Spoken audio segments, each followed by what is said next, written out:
Encuentro sincrónico por Teams para el área de ciencias naturales. Bienvenidos. La célula. Continuamos con el tema que veníamos trabajando la semana pasada. Recordemos que la célula es la unidad más pequeñita que puede vivir por sí misma y que generalmente, como son tan pequeñitas, necesitamos hacer el uso del microscopio. También vamos a observar que no todas esas células necesitamos verlas por el microscopio. Observemos la imagen. Vemos dos clases de huevos. Uno pequeñito, que es el de la gallina, y uno grande. Esta célula que podemos observar ahí es del huevo de avestruz. Es la célula más grande que podemos observar. También todos los seres vivos, animales, como nuestro tigre, plantas, como la hoja de menta, y el hombre, ahí observamos al niño, todos estamos formados por células. Resulta que estas células se pueden clasificar en dos. Unicelular, que está formado por una sola célula. Uni, de uno, una sola célula. Por ejemplo, las bacterias o los protozoos. Esas son unas pequeñas bacterias que pueden estar, organismos que pueden estar dentro de nuestros cuerpos, en el aire, en el agua. Hay muchas clases de bacterias y tienen una sola célula.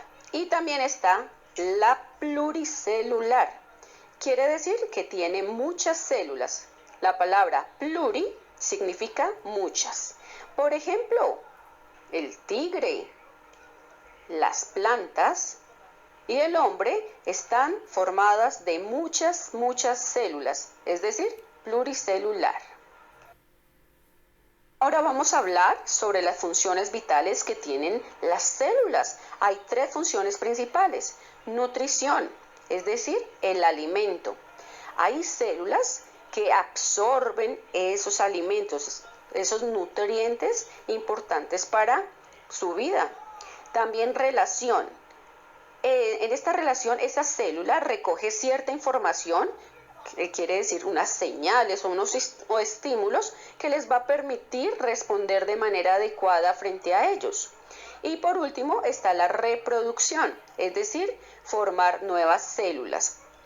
Entonces, por ejemplo, en el ser humano, la nutrición, pues nosotros al consumir algunos alimentos estamos nutriendo nuestros cuerpos y resulta que nosotros estamos formados de muchas células. Entonces, esas células se están alimentando y están, por ejemplo, en el caso de los niños, están en crecimiento, va creciendo el cabello, las uñas, dependiendo esa nutrición que le demos. En el caso de la relación de las señales, estas células están activas todo el tiempo y están percibiendo esos estímulos, buenos o malos, para saber si se tienen que defender o no. En el caso de nuestro cuerpo están los glóbulos blancos y los glóbulos rojos, ¿cierto?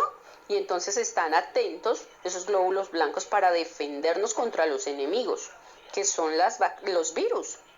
Y en el caso de la reproducción, por ejemplo, en el ser humano, cuando las mamitas vamos a tener los bebecitos, entonces se forman las células a partir de un esperma del papá, un óvulo de la mamá, que se unen y esas células inician con 2, luego se dividen a 4, luego a 8, hasta que se forma el feto. Y después ya vamos generando ya cuando nace el bebé y cuando ya crecemos a la vida adulta y está en constante evolución. También encontramos la estructura de las células, es decir, las partes.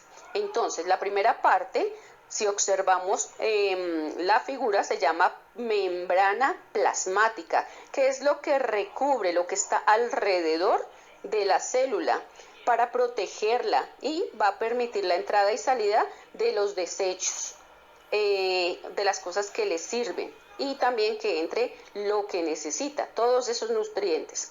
En el caso de las plantas, aparte de esa membrana, de esa parte que está alrededor, está la pared celular y algunas de esas células poseen rigidez y resistencia.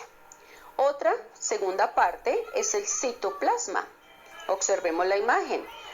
Esa sustancia que está ahí, que está en el interior de esa membrana, es una sustancia conformada por agua y otras partes como gelatinosas más o menos, que van a permitir sectorizar y dividir la célula, además de darle cabida a los organulos, que son unas ciertas partecitas que complementan nuestra célula para darle muchas más funciones. En el caso de nuestro cuerpo humano, por ejemplo, nuestra piel podría ser, como ejemplo, la membrana. Y lo que está por dentro, esos organulos, están nuestros sistemas, nuestros órganos internos, el corazón, el hígado, entre otros. Ahora nos vamos con el núcleo.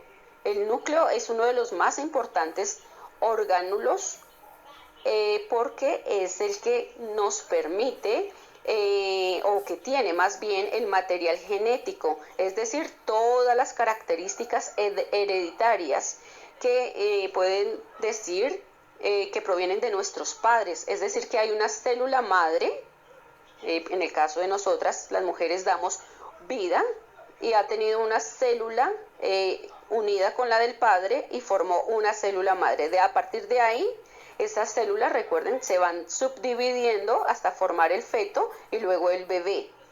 Pero ahí en ese núcleo había un material genético que es el ADN. Tenía características hereditarias tanto de padre como de madre.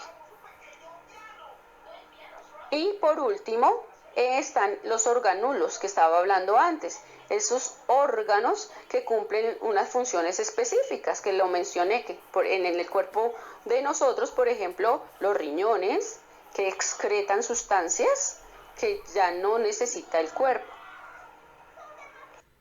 Bueno, nos vamos ahora con la actividad para practicar. Recordemos todos los temas, toda la explicación anterior para poderlo hacer.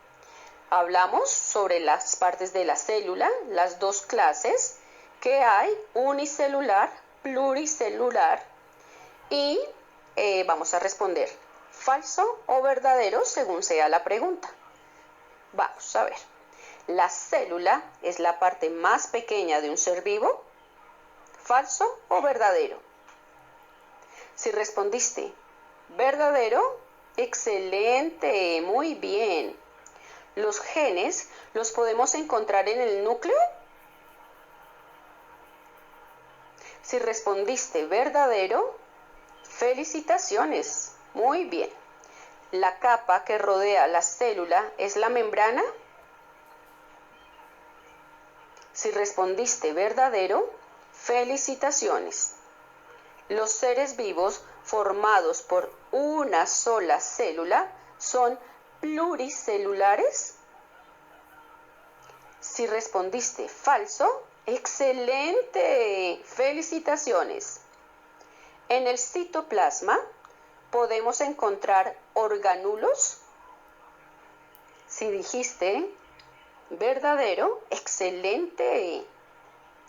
Las funciones vitales de la célula son nutrición, relación y reproducción. Si respondiste verdadero, te felicito, correcto. Las palabras que conforman las células son corteza, organulos, tejidos. Si respondiste falso, excelente trabajo. Los seres vivos están formados por muchas células. Estos son unicelulares. Si respondiste falso, excelente, muy bien. Para ver las células diminutas, lo podemos hacer con el telescopio.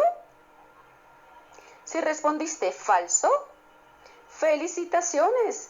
Necesitamos para verlas es el microscopio. El telescopio es para ver las estrellas. Ahí vamos aumentando porque ellas sí están muy lejos. Y por último, la célula visible más grande que podemos ver es el huevo de avestruz. ¿Es verdadero o es falso? ¿Qué dices tú? Si respondiste verdadero, ay, felicitaciones, muy buen trabajo.